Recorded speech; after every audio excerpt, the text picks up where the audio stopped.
Halo, assalamualaikum warahmatullahi wabarakatuh. Kembali lagi di Orin Channel. Kali ini aku mau ngebahas cara menghapus blacklist BI checking agar 100% ACC KPR rumah, atau bisa juga untuk lebih mudah mendapatkan kredit ya guys. Tapi sebelumnya jangan lupa untuk like, komen, dan subscribe ya guys. Terima kasih.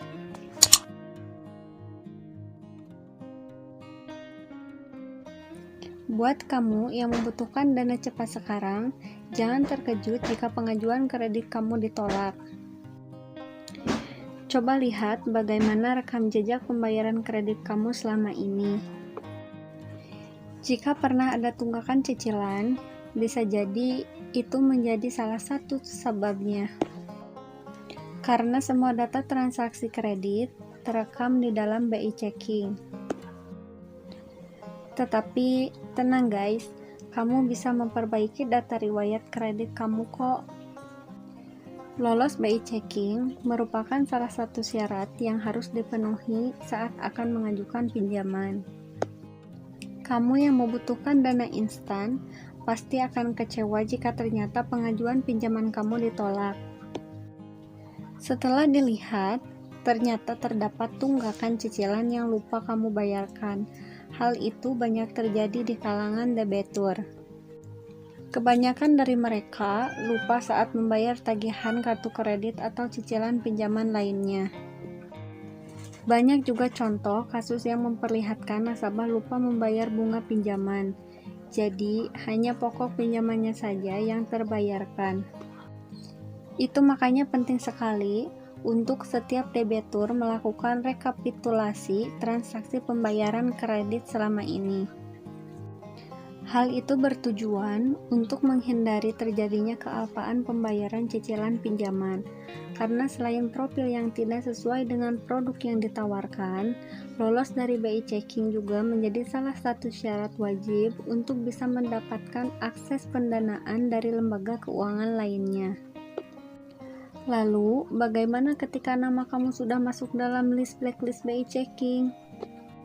Ada beberapa langkah yang bisa kamu lakukan untuk memulihkan kembali nama kamu di lembaga keuangan. Prinsip BI checking: dalam daftar blacklist BI checking terdapat beberapa indikator.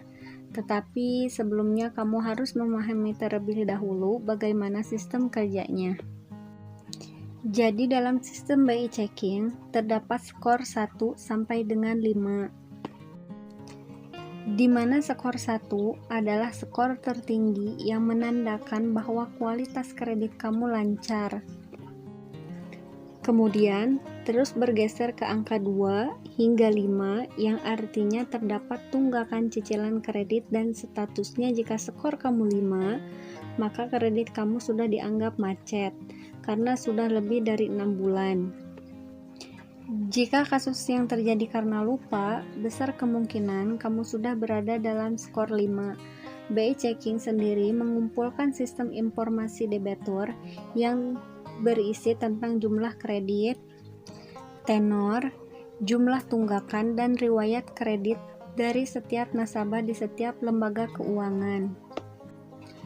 Jadi jika kamu mengalami tunggakan di salah satu produk pinjaman, langsung terekam di BI checking, sehingga bank lain atau lembaga keuangan lainnya bisa langsung mengetahui ada atau tidaknya tunggakan dalam fasilitas kredit kamu sebelumnya. Beberapa bank menerapkan kebijakan yang sangat ketat.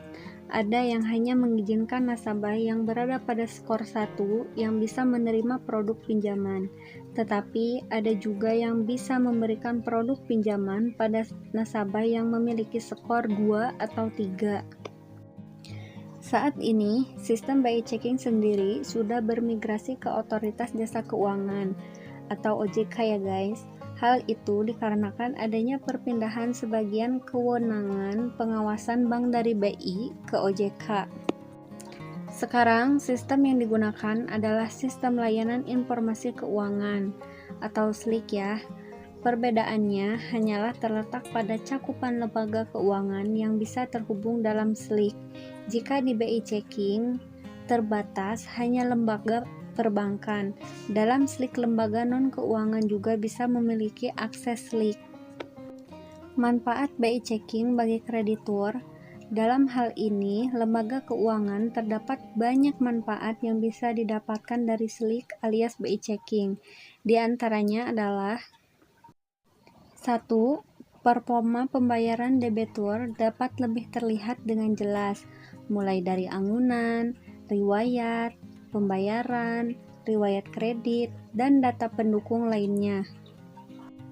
Yang kedua, lembaga keuangan menjadi lebih efisien. Lembaga keuangan, baik itu bank, lembaga pembiayaan, tidak perlu mengirim karyawannya untuk melakukan pengecekan ke bank asal tempat calon nasabah memiliki fasilitas pinjaman sebelumnya. 3. Pengelolaan kredit menjadi lebih transparan.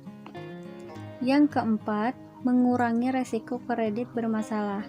Penting bagi bank atau lembaga keuangan lainnya menjadi rasio non-performing loan atau NPL alias kredit bermasalahnya tetap rendah. Pasalnya, dana yang digunakan untuk menyalurkan kredit adalah dana nasabah yang mengendap dalam dana pihak ketiga. Semakin tinggi NPL bank, maka semakin besar biaya yang harus dikeluarkan oleh bank untuk bisa memutihkan rasionya. Lantas, bagaimana jika sudah masuk dalam blacklist BI Checking?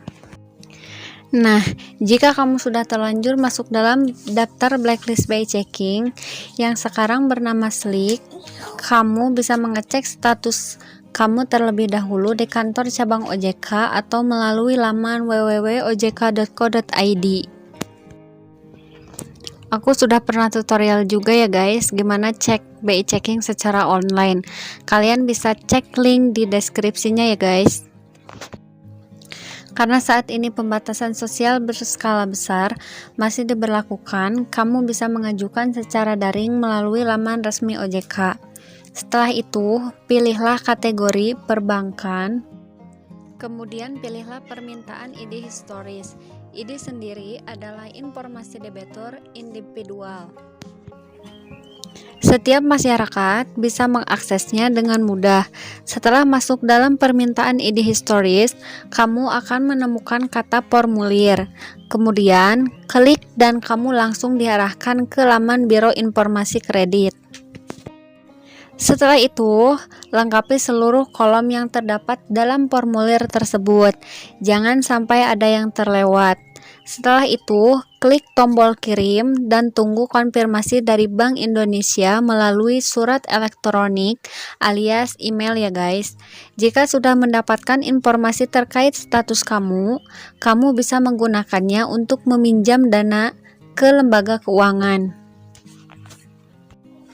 Jika ternyata kamu masuk dalam daftar blacklist BI Checking, maka kamu harus melakukan pelunasan terlebih dahulu terhadap utang yang menunggak. Kamu bisa langsung datang ke bank pemberi pinjaman atau lembaga keuangan yang memfasilitasi kredit kamu. Jika kamu tidak melakukan upaya apapun, bisa dipastikan setiap pengajuan kredit kamu akan ditolak oleh bank atau lembaga keuangan lainnya. Jangan pernah menunda pembayaran cicilan kredit. Karena jika sudah begitu, kamu akan menjadi terlena dan lupa bahwa kamu memiliki kewajiban yang harus dibayarkan. Hal seperti itu yang kerap menjadi penyebab dalam gagalnya pengajuan kredit kamu. Hal itu akan menyulitkan kamu ketika kondisi keuangan memang sedang sangat membutuhkan dana segera. Jadi hindari penolakan kredit dengan cara disiplin membayar cicilan. Bijak menggunakan dana kredit baik itu melalui KTA, KPR, ataupun kartu kredit juga menjadi kunci dalam penyelamatan nama kamu di BI Checking. Jangan sampai kamu menjadi lupa bahwa kartu kredit adalah kartu utang yang harus dibayarkan di periode tertentu. Pisahkan dompet untuk menyimpannya sehingga kamu selalu sadar saat akan menggunakan kartu kredit. Yang terpenting guys, hitung secara detail kemampuan bayar kamu ya sebelum mengajukan agar tidak terjadi macet. Nah, cukup sekian ya guys. Semoga bermanfaat. Jangan lupa untuk like, komen, dan subscribe. Terima kasih. Assalamualaikum warahmatullahi wabarakatuh. Dadah.